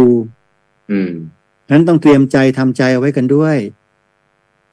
เพราะฉะนั้น สิ่ง บาง ที่ ทีก็ สิ่งที่สามารถที่จะทำให้เราเนี่ย ไม่เดือดร้อนกับสิ่งเหล่านี้มีอย่างเดียว ศึกษาธรรมะพุทธเจ้าให้ดีๆเถอะ เขาเรียกว่า งั้น ทำใจ เนี่ยเมื่อสื่อเรายังใช้ได้อยู่ใช่ไหมทำไมเราไม่ช่วยสนับสนุนสื่อแบบเนี้ย อ่า ให้กระจายธรรมะออกให้มากที่สุด ให้บอกให้สอนให้คนได้รู้ได้เข้าใจอะไรมากขึ้น แล้วเพื่อ ช่วย ทำ กัน ใจให้สงบเปียกขาได้ด้วยนะ ใช่ คือบางทีเราต้องระงับนะความโลภความโกรธความหลงมันต้องระงับ ให้ทันท่วงทีด้วยต้องพูดง่ายๆว่า รู้ทันเหตุการณ์ไปด้วย แล้วก็ระงับ เมื่อเหตุมันเกิดขึ้นรู้ทันเหตุพูดง่ายๆตามหลักปฏิจจะหรือว่าตามหลักของนี่แหละ สมุทัยเนี่ยนิโรธมรรคนี่แหละ พระอาจารย์ครับพระอาจารย์จำได้ไหมธรรมเอกที่เราเรียนกับธรรมวิภาคคาถาแรกเลย ในธรรมวิภาคคาถาแรกธรรมเอกอะ ครับ ผมยึดตรงนั้นไว้เลยนะครับ ว่า เตือนตัวเองเอทะปัสสธิมังโลกัง จิตตังราชรถูปมัง ยัตถะพาลาวิสีทันติ นัตถิสังโฆวิชานตัง อ๋อ สูทั้งหลายจงมาดูโลกอันตรการดุจราชรถ ที่คนเขาหมกอยู่ แต่ผู้รู้หาข้องอยู่ไม่ ถูกไหม สร้างตัวรู้ให้เกิด อืม เนี่ย สร้าง กำลัง ปัญญาให้เกิด กำลังมีเทคโนโลยีสมัยใหม่เป็นเครื่องมือเราอยู่เนี่ย สร้างความรู้ตัวนี้ให้เกิดให้ได้ ให้รู้เท่าทัน ครับ ครับ ใช้เครื่องมือที่มีอยู่สร้างประโยชน์ให้แก่ตน และประโยชน์แก่ผู้อื่น ถูกต้องครับ ตอนนี้ เพ เค ราะ รื่องมือ ถ้าสิ่งนี้ ตอนนี้ ทำได้ เครื่องมือตอนนี้เครื่องมือดีดีทีวีเรายังใช้การไม่ได้เนี่ย ช่วยกันหน่อย ครับ อันนี้ก็อยากให้มันมี ถ้าอยากให้มีเขาเรียกว่า ถ้าอยากให้มีสิ่งดีๆมันถูกมีเครื่องมือมีพูดง่ายเครื่องมือก็คือวิธีการแนะนำนั่นเอง ครับผม ถ้ามันไม่มีมันก็ไม่มีโอกาสที่จะแนะนำได้ ครับ ไม่ทราบว่าใครโทรเข้าพระอาจารย์ อ้าวญาติโยมให้ร่วมรายการกันนะ ใครที่จะเข้ามาแสดงความคิดเห็นร่วมรายการ ก็ขอเชิญได้โทรไปที่อาจารย์พระครูได้เลย เบอร์โทรศัพท์ขึ้นอยู่หน้าจอขณะนี้นะ084 034 4606นะเบอร์โทรนี้เลยนะใครที่ติดตาม ร่วมสนทนากันได้โยม ต่างประเทศก็โทรได้นะครับ ได้หมด อาราม คือ ต่างๆโทรเข้ามาคุยกันได้เลยครับ สนทนา คืออยากให้โยมเข้ามาพูดคุยประเด็นที่เราคุยกันด้วยว่า ใช่ ในส่วนที่เราเป็นพระสองรูปคุยกัน แล้วในส่วนที่โยมที่เป็นคฤหัสถ์อยู่ข้างนอกเนี่ยคิดยังไง ครับ โยมวิ กับ ชั ประ ย เด็นต่าง จันทคาตที่ดูอยู่อ้อมใหญ่นะ อันนี้ถือว่าเป็นแฟนตัวยงเลยเนี่ยโยมทองเปรม โยมสุดวิมลโยมปราณีท่านพระอาจารย์ชรัตน์สุจิตโตวัดถ้ำแฝดก็เข้ามาชมพระอาจารย์โทรมาคุยกันหน่อยก็ได้นะอาจารย์นะโยมวันทาชาวนามนโยมธัญพรโยมเหมยจุมอ่อนโยมธเนศโยมยุพินวันนี้โยมยุพินบัวรพาจากจังหวัดเลยมาด้วยวันนี้สายธรรมลำธารท่านพระอาจารย์พุทธธรรมเทศนาพัฒนาคุณภาพชีวิตเนี่ยพระอาจารย์ถ้าเป็นไปได้ก็โทรเข้ามาสนทนากันได้นะครับยิมนนะครับยินดีต้อนรับครับโทรมาที่เบอร์ท่านอาจารย์พระครูได้เลย084 034 4606หน้าจอครับเบอร์โทรศัพท์เป็นเบอร์พร้อมเพย์ด้วยนะโยมนะใครทำบุญวัดอารามมงคลก็ขอเชิญร่วมบุญกันได้เพราะมีกิจกรรมมีงานอะไรต้องทำเยอะเลี้ยงดูสามเณรทั้ง40 กว่าชีวิตต้องให้ความรู้ให้สิ่งดีๆกับเขางานสาธารณูปการซ่อมสร้างบูรณปฏิสังขรณ์สำนักเรียนของโพธิธรรมวิทยาของท่านอาจารย์พระครูเนี่ยโอนปัจจัยเข้ามาสนับสนุนทำบุญกันได้โยมบุญนี้เป็นบุญต่อเนื่องเป็นบุญระยะยาวเป็นบุญทั้งกลางวันทั้งกลางคืนเป็นบุญสร้างทายาทให้กับพระพุทธศาสนาอย่างแท้จริงนะโยมนะเบอร์บัญชีธนาคารกรุงไทยเลขบัญชี 9 8 3 2 7 4 9 3 3 6เบอร์บัญชีเดียวเลยโยมโอนปุ๊บก็จะขึ้นไปที่โทรศัพท์ของท่านอาจารย์พระครูปั๊บโยมก็ส่งข้อความเข้ามาเดี๋ยวจะอ่านออกอากาศให้ญาติโยมได้ร่วมอนุโมทนาบุญกันด้วยอันนี้เป็นภาพของลูกๆหลานๆของญาติโยมนั่นแหละที่มีโอกาสมากกว่าหลายๆชีวิตบนโลกใบนี้หลายพันล้านคนที่ไม่มีโอกาสแบบนี้โยมนะนี่คือชีวิตที่ดำเนินไปตามหลักของพุทธธรรมโยมนะฮะที่เห็นในภาพเนี่ยทุกคนสามารถสร้างประโยชน์ให้กับส่วนรวมได้ถ้าอยู่ในระดับของวัดก็สร้างให้กับวัดได้พัฒนาให้กับชุมชนได้สังคมระดับตำบลอำเภอจังหวัดแม้แต่ประเทศชาติหรือแม้แต่โลกเหมือนกับพระสัมมาสัมพุทธเจ้าและพระอรหันต์เจ้าของเราที่พระเจ้าทรงตรัสในวันมาฆบูชานะพระอาจารย์เนาะครับวาทปาติโมกข์ครับ โอวาทปาติโมกข์จรถะภิกขเวจาริกังพหุชนะหิตายะพหุชนะสุขายะเป็นต้นนะครับเกื้อกูลต่อชาวโลกไม่รู้จักจบจักสิ้นนี่แหละครับคือสิ่งที่พระสงฆ์สามเณรในพระพุทธศาสนาอุบาสกอุบาสิกาของเราโดยเฉพาะในประเทศไทยเราครับไปไกลทั่วทั้งโลกแล้วนะอาจารย์พระครูนะครับยังมีต่อยอดนะพระอาจารย์ซึ่งต่อยอดก็คือผมเคยทำโครงการไปปลูกบ้านยากจนเลยนะโอ้โหอันนี้ดีมากครับบ้านเอื้ออาทรดีมากเลยผมก็ใช้กำลังสามเณรเนี่ยนะพระเนรเราเนี่ยไปทำเลยนะครับเราก็เอากำลังญาติโยมเอาสาธารณสงเคราะห์หนึ่งในงานสงฆ์ครับเป็นงานนี้เลยผมเคยไปทำหลายหลังนะครับเคยไปทำหลายหลังผมประสานงานหาอิฐหินปูนทรายจากเนี่ยร้านค้าห้างร้านครับแล้วผมก็นำพระเนรลงไปทำแล้วก็เชิญชวนชุมชนนั้นมาช่วยกันรู้สึกว่าผมเคยทำไปประมาณ7 หลังแล้วนะสาธุครับทำไป7 หลังแล้วคนที่ไปทำให้ทุกวันนี้ก็ยังอยู่ก็มีตายไปแล้วก็มีแล้วคนเหล่านี้ไม่หนีไปไหนแล้วครับอยู่กับพระพุทธเจ้าตลอดชีวิตอยู่พระพุทธเจ้าครับ แล้วที่สำคัญไงกำลังที่ทำงานก็คือกำลังลูกเนรทีเนี้ยเนรก็มีจิตอาสาด้วยทีนี้เขาก็ภาคภูมิใจที่เขาได้ทำเขาก็ภาคภูมิใจก็เราปลูกจิตอาสาไงพระอาจารย์ปลูกให้ลูกหลานเรามีจิตอาสาเนี่ยบางคนเนี่ยจะไปทำไมไม่ใช่บ้านเราไม่ใช่ญาติเราบางคนไม่ได้พูดอย่างนั้นสิอาจารย์พูดดูถูกดูหมิ่นพระภิกษุสามเณรเราที่ไปทำแบบนั้นน่ะมันใช่กิจของสงฆ์เหรอไม่ใช่กิจของสงฆ์ทำไมไม่ไปหลับหูหลับตาทำสมาธิมาทำอะไรอย่างนี้อาจารย์จะว่ายังไงครับคำนี้มีท่านหนึ่งอธิบายไว้ดีมากเลยครับท่านว่าสงฆ์สาวกของพระพุทธเจ้าหมายถึงสงฆ์ที่บรรลุธรรมแล้ว8 คู่ 4 คู่อริยมรรคแต่พวกเราเนี่ยยังคงเป็นสมมุติสงฆ์อยู่สมมุติสงฆ์ครับเราเป็นสมมุติสงฆ์อยู่เราจึงพยายามจะสร้างสมมุติสงฆ์ให้เราเนี่ยขึ้นไปสูงโดยการบำเพ็ญไงพระญาณเขาเรียกว่าบำเพ็ญบารมีสายเข้าทานบารมีศีลบารมีเนี่ยคำว่าบารมีเรากำลังทานอยู่ตอนนี้เรากำลังไปในเส้นทางนี้อยู่เรายังไม่ถึงมรรคผลไงครับเพราะฉะนั้นเราก็ต้องบำเพ็ญไงถ้าไม่เราบำเพ็ญแล้วเราจะบวชเข้าไปทำอะไรครับมีสายเข้าไหมท่านพระครูมีครับมีเอาลองสนทนาสิใครเดี๋ยวจะมีไอเดียอะไรดีๆเขาจะมาจัดการเจ้าค่ะหลวงพ่อพระครูเจริญธรรมก่อนจะรายการเราจะตอนนี้กำลังเข้ารายการอยู่กับท่านอาจารย์ประหลัดณรงค์ฤทธิ์หลังให้จะได้เดี๋ยวผมเข้าไปในแชทเจ้าค่ะได้โยมโทรมาทำบุญเขาเป็นเจ้าของร้านย่ามพระอาจารย์ผมคิดว่าจะทำย่ามถวายลูกเนรให้เป็นแนวเดียวกันโยมวาลินีชัยศรีโยมสมศักดิ์แท้เจียงเข้ามาชมอนุโมทนาด้วยนะโยมนะตอนนี้เปิดโอกาสให้มาสนทนากันนะครับเราทำรายการทางเดียวแล้วมานานและอยากจะเปิด2 ทางเป็น two way ให้ท่านผู้ชมได้มีส่วนร่วมกันบ้างครับคืออยากจะทราบความคิดของญาติโยมด้วยไงว่า1เพื่อเป็นแนวทางในการพัฒนารายการเราด้วย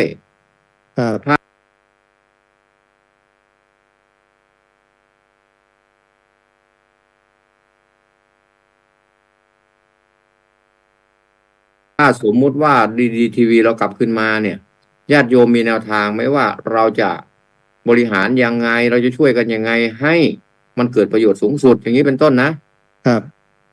มันมีแนวทางที่แบบว่า เราทุกคนต้องช่วยกันคิดช่วยกันทำอันนี้อาจจะเป็นส่วนหนึ่งนะสำหรับรายการเราก็คือต้องการรู้ความคิดของโยมด้วยว่าเอาสมมติว่าดีทีวีกลับมาควรจะให้ดีทีวีเนี่ยออกธรรมะแนวไหน อืม ควรจะไปยังไง อย่างเงี้ย ครับ เราจะร่วมด้วยช่วยกันยังไง อย่างเงี้ยเป็นต้นนะเนี่ยภาพที่โยมเห็นเนี่ยมันเป็นภาพที่เรากำลังบำเพ็ญบารมีนะส่วนหนึ่งนะซึ่ง ครับ บารมีของพวกเราที่บำเพ็ญอยู่กำลังเป็นไปตามบารมี10 ทัศน์หรือ30 ทัศน์ที่ขององค์สมเด็จพระสัมมาสัมพุทธเจ้าตรัสไว้นะก่อนที่จะบรรลุเนี่ย อาจารย์ครับ พระภิกษุสามเณรที่เป็นสมมุติสงฆ์อย่างเนี้ย ในพระคัมภีร์มีบอกไหมครับว่าพระโพธิสัตว์มาบวชเป็นเนรเป็นพระมีไหมครับ มีครับมี แล้ว เคยมาบวช เป็นไปได้ไหมว่าภิกษุสามเณรเหล่านี้อาจจะเป็นพระโพธิสัตว์มาเกิดก็ได้ มีส่วน ครับ ประมาทไม่ได้พระยานประมาทไม่ได้ ถ้า อืม หากว่าบุญเขามีมาถึงบุญบวชแล้วเนี่ย ประมาทไม่ได้เลยนะครับ พาหิยะเนี่ยบรรลุอรหันต์ไม่ได้บวชนะโดนวัวฝิดตาย นั่น เพราะว่าบุญบวชไม่มี เพราะว่าคิดอย่างนี้แหละพายะเนี่ยไปไล่ดูแล้วคิดเขาคิดยังไงพระยานเรื่องอะไร เราบวชเป็นพระเสร็จแล้ว เรื่องอะไรเราจะเอาสิ่งของเราที่เราได้มาไปให้คนอื่น แจกจ่ายคนอื่น อืม เรื่องอะไรเราจะไปให้เขาทำไม อืม เขาก็เลยไม่เคยทานอะไรให้กับใครเลย ครับ แล้วสุดท้ายเนี่ยพอเกิดมาเป็นพาหิยะ มาฟังธรรมของพระพุทธเจ้าบรรลุอรหันต์เสร็จแล้วปรากฏว่าบาตรและพระไตรที่สำเร็จด้วยฤทธิ์ไม่มี ไม่มี เหตุ นี่ ผล อำ เพราะ นาจ ว่าเขา อำนาจแห่งกรรมนั่นน่ะ แห่งกรรมคือเขาไม่ได้ให้ทานไง ไม่ให้ ไม่ให้แล้วก็ไม่เคยคิดจะให้ด้วยไง แล้วยังไปคิดลบบอกว่าให้ไปทำไม เราหามาได้เองเราต้องใช้เองกินเองเล่นเอง เรื่องอะไรเราจะไปให้คนอื่นเขาคิดแบบนี้นะ ภิกษุสามเณรที่บวชมาในพระศาสนาเนี่ย ถ้าเทียบกับประชากรของโลกพระอาจารย์ครับ ประมาณ7,000 ล้านคน บุคคลที่หลุดรอดเข้ามาได้นุ่งห่มผ้ากาสาวพัสอย่างพวกเราเนี่ย มันมีแค่น้อยนิดเดียว น้อยนิด นะ หลักหมื่นแสนต้นๆพระยาน แล้วคนที่มาดูถูกพระเนรอยู่ทุกวันเนี่ยเขาเข้าใจอะไรผิดหรือเปล่า นั่นแหละเขาสงสัยจะเป็นพาหิยะในชาติบางก่อนนะ เป็นพาหิยะในชาติบางก่อนคือไม่เข้าใจว่าเอาจริงๆการบวชสามเณรหรือว่าการเป็นสามเณรน่ะ มันก็ยังบำเพ็ญเพียรอยู่ แต่ว่าสามเณรที่เขาจะมาเพื่อบรรลุก็มี ครับ เขาจะมาบรรลุก็มีนะสามเณรหลายรูปเนี่ยที่เราเห็นกันอยู่ในประเทศเนี่ยที่เก่งๆสวดปฏิโมกข์ได้ทำปฏิโมกข์ได้สามารถที่จะเข้าใจหลักธรรมะได้แม้กระทั่งเด็ก7 ขวบอย่างเงี้ย ยังสามารถเข้าใจธรรมะได้มากกว่าโยมผู้ใหญ่อีกก็มี เป็นอรหันต์ก็มี เป็นอรหันต์ก็มีเนี่ยเขาเรียกว่า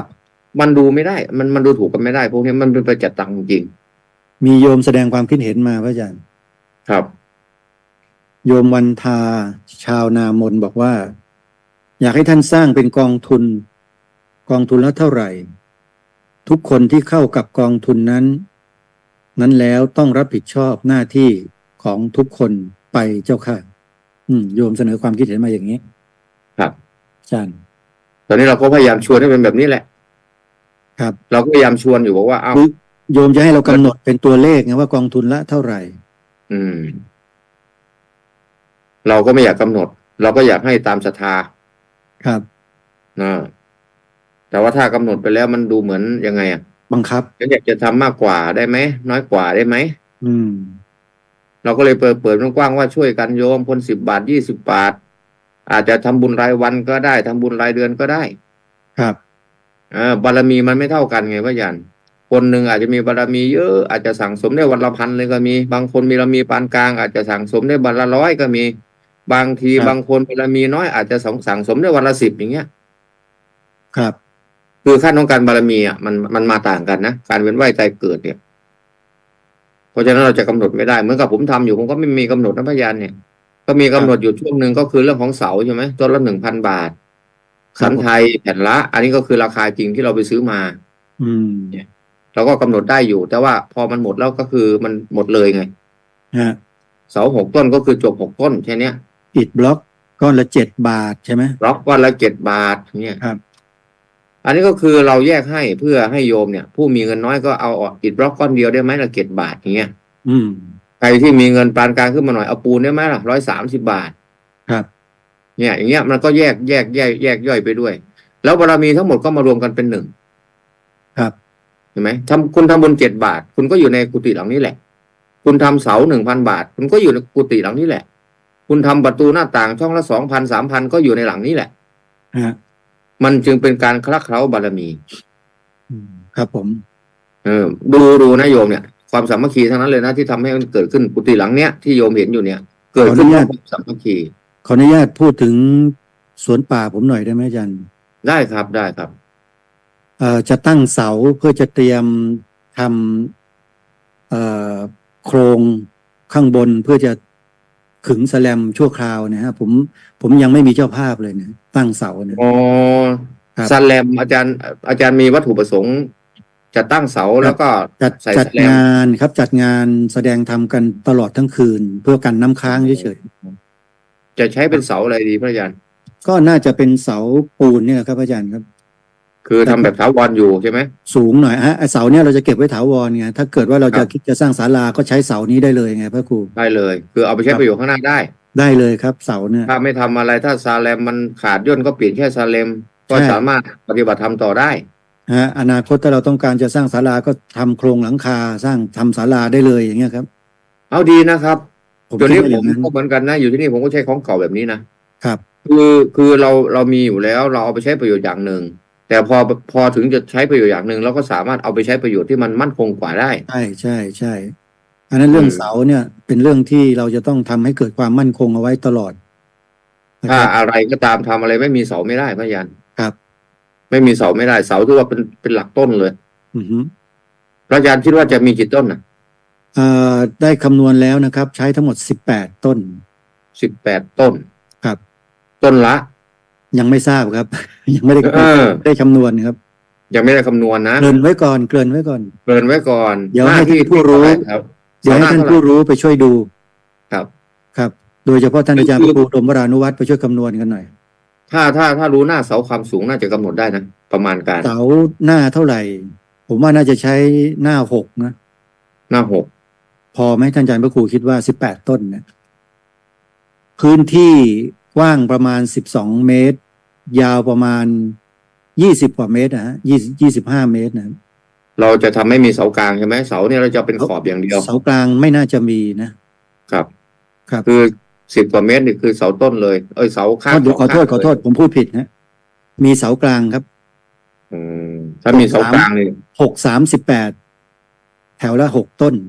แถวละ6 ต้น ครับผม มีเสากลางด้วย ครับ เพื่อความมั่น ความสูง สูงผมกะว่าจะให้สูงสักประมาณ ไม่เกิน6 เมตรนะประมาณเนี้ยครับ ถ้าเสาไม่เกิน6 เมตรนี่ก็น่าอยู่ที่1,000 กว่าบาทนะ ครับ ต้นหนึ่งนะครับ เจริญพ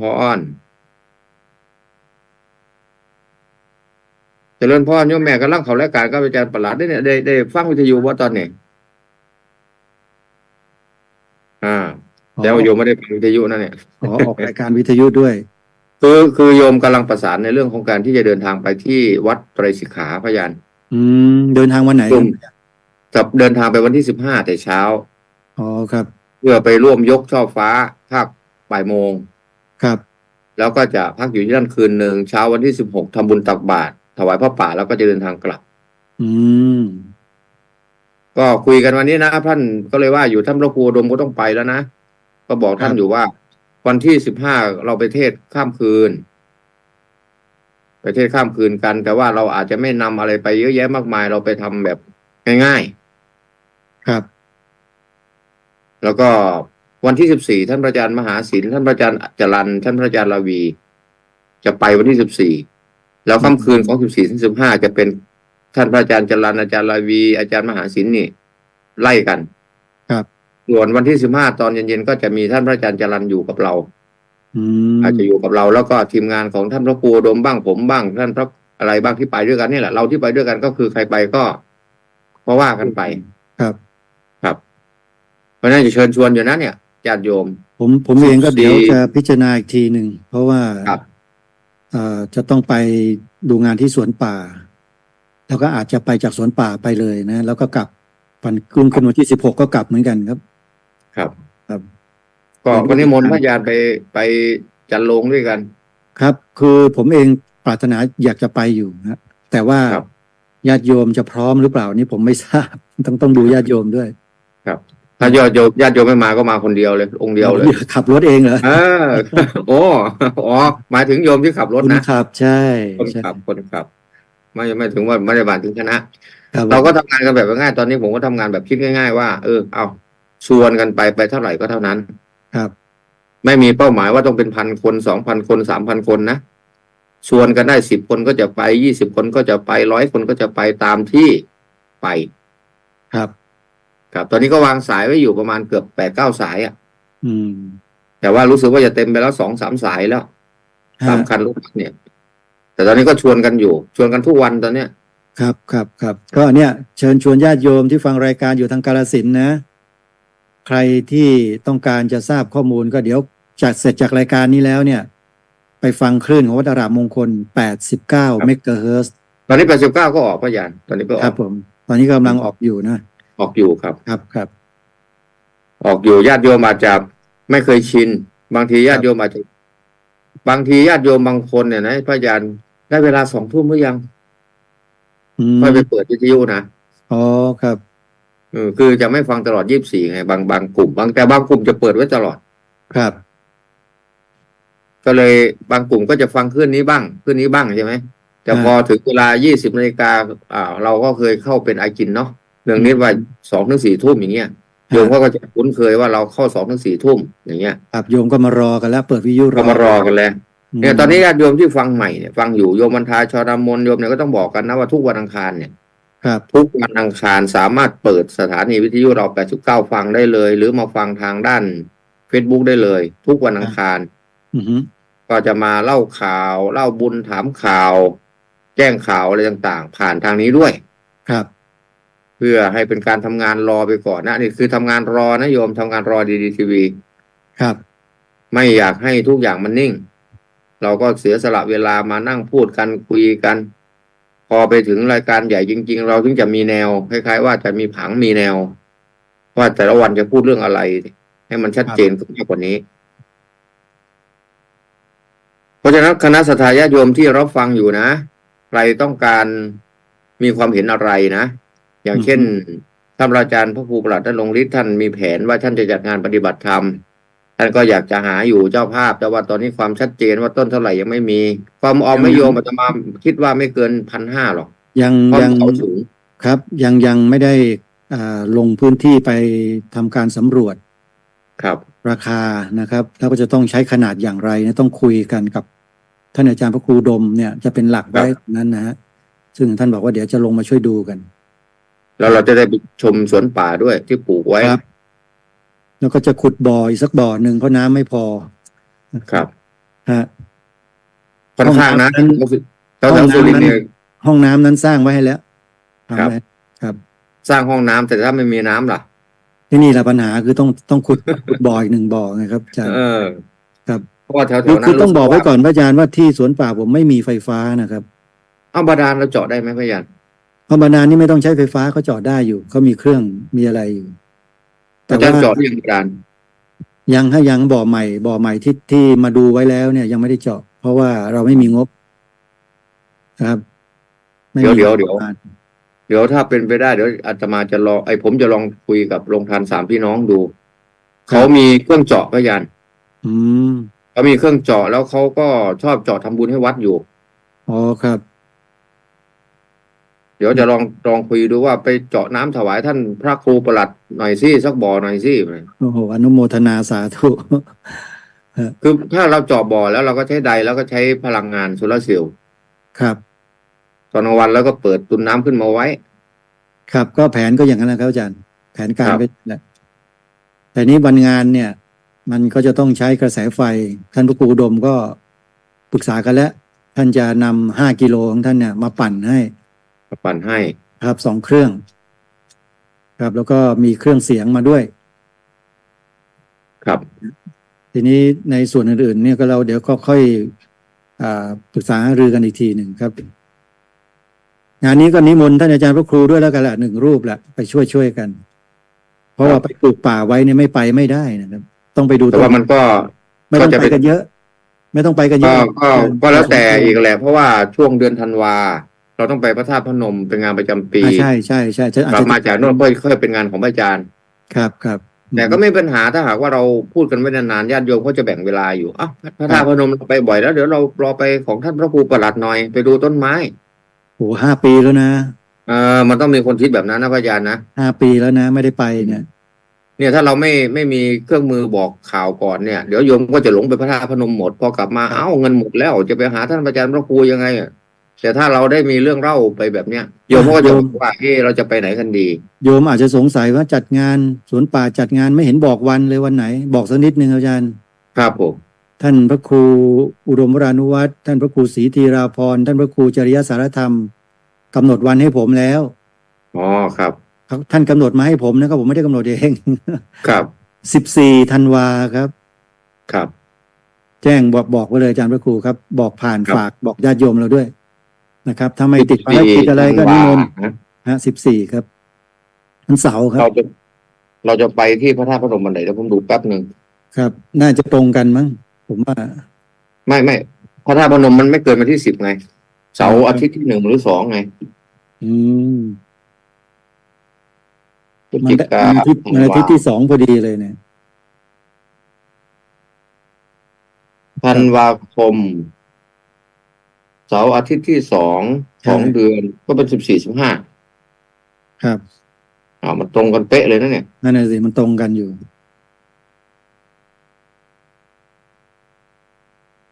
เดี๋ยวแบบนี้ต้องวางแผน ครับวางแผนใหม่อาจารย์ครูวางแผนนะครับ ต้อง ตอน วาง นี้ แผนต้อง ตอนนี้ วางแผ ผ น มกำหนดไว้แล้วไม่เลื่อนไม่ได้แล้ว เพราะว่าทางนู้นเขาว่างกัน ส่วน ครับ ใหญ่เขาว่าง ผมบอกท่านพระครูบุรพาแล้ว ท่านอาจารย์พระครูบุรพาธรรมบัณฑิตที่ไปเทศกันที่หลายๆที่กันมานะครับ วัดหนองโมงบุรพาราม วัดป่าหนองโมงท่านก็บอกมาอยู่ในเรื่องโคร ท่าง นก็ การ กำลังจัดงานเผยแผ่โครงการพุทธธรรมนำสุขอยู่ที่เสรภูมิอยู่ ครับ วันที่10เนี่ยครับวันที่10ครับผม ท่านก็ส่งมาให้อยู่ ครับ ก็เรียกว่าต่างคนก็ต่างช่วยกันทำ ครับ ต่างคนก็ต่าง เพื่อน ช่วยกันทำเรามีแรงอะไรเราก็ทำคณะสัตยาญาติโยมที่ฟังเราเนี่ยใครคิดว่าชอบโครงการไหน อย่างไรว่างโครงการไหนว่างอย่างไร อันนี้ก็เพื่อให้คณะสัตยาญาติโยมได้เลือกบุญกัน ครับ ให้เราสร้างตลาดบุญไว้ให้โยมเนี่ยเลือกทำบุญกัน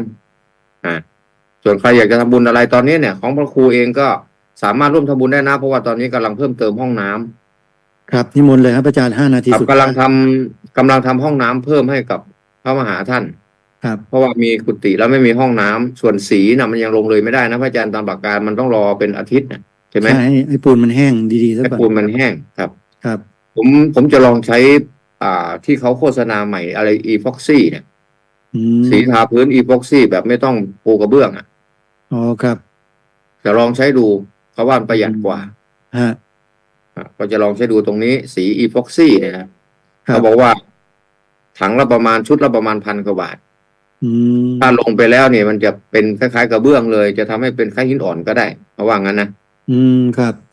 เนี่ยก็เลยจะลองใช้ดูกับกุฏิหลังเนี้ยหลังเล็กเนี่ยมีแต่เนนนะพระอาจารย์เนี่ยเนนเขาทำกันเนี่ยเล่นไฟเล่นไฟก็เลยเราก็เลยประหยัดไงไม่ต้องจ้าง ครับ ทำให้เราเนี่ยสามารถเดินงานได้ตลอดก็คือเรามีกำลังพระเนนฝึกฝนพระเนนเราเนี่ยให้รู้เรื่องทุกเรื่องเลย งานการก่อสร้างงานอะไรก็ตามเนี่ยลูกหลานเราจะเป็นหมด อันนี้คือข้อดีของการที่มาบวชเรียนนะไปเรียนข้างนอกไม่มีนะยันเนี่ย ไม่มีสอ ถ้าน เรียนข้างนอกเนี่ยจบจากโรงเรียนบ่าย3:30แล้วไม่รู้ลูกหลานคุณจะไปไหนล่ะ แต่ว่าอยู่ที่เนี่ยจบจาก3:30แล้วคุณต้องเข้ามาเรียนรู้งานอะไรต่างๆมาช่วยกันทำเนี่ย ได้ความรู้เพิ่มเติม ได้ความรู้ ผมก็พยายามสอนบอกว่าต้องไปดูกฎเกณฑ์ของการไฟฟ้าเขาด้วยนะต้องทุกวันเขาวิ่งท่อนะพยานวิ่งสายเปลือยก็ไม่ได้นะทุกวันเนี่ย อ๋อครับ ต้องวางท่อจะเป็นท่อกลมท่อแบนอะไรก็ตามเขาบังคับแล้วนะทุกวันเนี่ยถ้าบ้านหลังไหนเก่าๆหน่อยถ้าจะไปขอหม้อไฟเข้าใหม่ถ้าเขามาดูปุ๊บสายไฟฟ้าเปลือยเขาไม่ให้เลยนะครับ เพราะฉะนั้นเราก็ต้องศึกษาพวกเนี้ยนี่เห็นไหมพระอาจารย์มะม่วง อืม ห้อยตรงเตง ครับ เนี่ยฤดูแล้งก็มีฤดูฝนก็มีทุกฤดู อันนี้ก็คือเทียบเคียงได้เลยนะเนี่ยขนาดเนี้ย อ่ะ เทียบเคียงได้เลย ฝี นี่ก็ มือ คือ สาม ผม เณ พยาร ยามจะ ฝีมือสามเณร ครับ จะปลูกฝังเขาให้ทำให้ได้ อืม อย่างน้อยถ้าเขาสื่อออกไปเขาก็มีไปปลูกมะม่วงไว้ตรงนี้เห็นที่ตรงนี้ไปปลูกที่เราเคยปลูกอยู่ตรงนั้นมันเป็นเนี่ย ครับ มันก็จะทำให้เขาได้มีแนวคิดเพิ่มเติมได้ด้วย ครับ บางทีอุ้ยลงทุ่งอยากจะสร้างห้องน้ำทำเองเลยอย่างเงี้ย ครับ เนี่ยมันก็จะเกิดการแบบว่าทำเองได้คิดเองได้ทำเป็นด้วยอย่างเงี้ยเพราะว่าสังคมทุกวันนี้คนคิดง่ายไงไม่อยากมีอะไรก็จ้างสุดท้ายก็เงินไงเหมือนกับการทำนาเนี่ยทุกวันนี้พระอาจารย์ไม่มันจะไม่ขาดทุนได้ยังไง จ้างไถ จ้างหวาน ปุ๋ย จ้างค่าหญ้าจ้างเกี่ยว จ้างเอาไปขาย อืม มันต่างกับสมัยเก่าๆลิบเลยสมัยเก่าลงแขกใช่ไหมล่ะ น่าสงสารยุ้งข้าวดี ครับ ๆ ในหมู่บ้านที่ผมไปเห็นเนี่ย ยุ้งข้าวว่างเปล่า ใส่ของอะไรระเกะระกาแต่ไม่มีข้าวสักเม็ดหนึ่ง ไม่มีข้าวสักเม็ดพยัญชนะไม่มีทุกวันเนี่ยมีได้ไงก็เอารถมาเกี่ยวเสร็จปุ๊บก็จ้างรถเกี่ยวนั่นแหละเอาไปขายให้เลยเอาเงินไม่ให้ฉันด้วย หรือ แล้ว จะ คุณ เป็ จะ น แบ่งไปเท่าไหร่ หรือจะเป็นความสูญสิ้นอาชีพของชาวนาชุดรุ่นสุดท้ายแล้วหรือเปล่า ครับ ถ้าหากว่าไม่ทำเพื่อหวังกินนะก็ยังเหลืออยู่นะพยานที่เขาทำนาดำเพื่อเอาไว้กินก็มีอยู่แต่ส่วนน้อย ครับ ทำนาดำเอาไว้กินส่วนน้อยแต่ทุกคนในทุกวันนี้ทำนาในระบบของเศรษฐกิจค้าขาย ครับ มันก็เลยทำให้ผลประโยชน์ไปเกิดขึ้นกับพ่อค้าคนกลางซะหมดครับ เนี่ย อนุโมทนาบุญโยมวันทาบอกว่าให้ความร่วมมือท่านทั้งสองตลอดเจ้าค่ะ รู้สึกว่าเราติดตามทำแล้วไม่ขาดทุนได้กำไร มีชีวิตที่มีปัญญาเจ้าค่ะ ครับ อันนี้ท่านติดตามผมมานานแล้วชีวิตท่านก็ดีขึ้นเรื่อย ผู้ประจักษ์ ชีวิตท่านดีขึ้นเรื่อย ครับ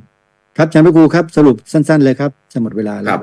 อะไรคณะสัตยาญาติโยมก็ฝากไว้กันแล้วกันนะไม่ว่าใครอยากจะร่วมโครงการสร้างกุฏิกับพระครูเองหรือจะร่วมเดินทางไปที่วัดไตรสิกขาเนี่ยวันที่15-16สามารถสำรองจองที่นั่งได้กับอาตมาภาพในหมายเลขโทรศัพท์0840344606ตั้งแต่บัดนี้เป็นต้นไปขอเจริญพรคณะสัตยาญาติโยมทุกท่าน ครับขอบคุณครับอาจารย์พระครูครับสัปดาห์หน้าพบกันครับญาติโยมอย่าลืมดีทีวีของเรายังไม่กลับมาตามปกติยังคงต้องการน้ำจิตน้ำใจจากทุกท่าน ได้ร่วมด้วยช่วยกันอีกสักครั้งหนึ่ง เพื่อให้สถานีโทรทัศน์ช่องนี้ดำรงอยู่ เพื่อประโยชน์สุขของประชาชนโดยทั่วไปเหมือนอย่างที่เราเคยทำเคยเป็นกันมาตั้งแต่เริ่มต้นนะยังไงก็ช่วยกันนะโยมนะ โทรศัพท์เข้ามาที่สถานีได้ทุกวันเพื่อสอบถามรายละเอียดเพิ่มเติมนะ022195154 022195157-58 หรือโทรศัพท์มือถือ2หมายเลขก็098-341-5730-1วันนี้เวลาหมดลงแล้วขอสมมุติยุติไว้แต่เพียงเท่านี้พบกับรายการได้ใหม่ในวันพรุ่งนี้ขอความสุขสวัสดีจงมีแด่ท่านผู้ชมและผู้ฟังทุกท่านทุกคนเทินขอเจริญพร